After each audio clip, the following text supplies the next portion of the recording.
গরমের দুপুরবেলা আর আমার খেতে ইচ্ছা করছে প্রচণ্ড পরিমাণে আইসক্রিম।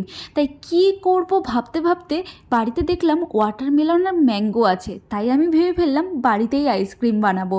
ওয়াটারমেলন আর ম্যাঙ্গো দিয়ে বানিয়ে ফেললাম 2 in 1 ওয়াটারমেলন ম্যাঙ্গো আইসক্রিম। প্রথমে ওয়াটারমেলনটার সাথে চিনি দিয়ে একটা পাতলা শেক বানিয়ে সেটাকে গ্লাসের মধ্যে দিয়ে ডিপ ফ্রিজে দিয়ে দিলাম।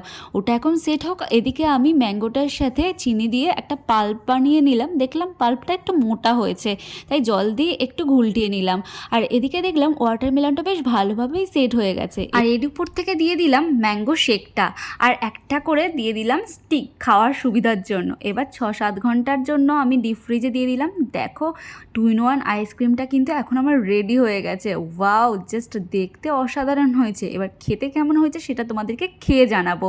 খেয়ে দেখি দারুণ লাগছে খেতে। তোমরাও বাড়িতে অবশ্যই ট্রাই করো এই গরমের দিনে। আর ভালো লাগলে একটা লাইক করো।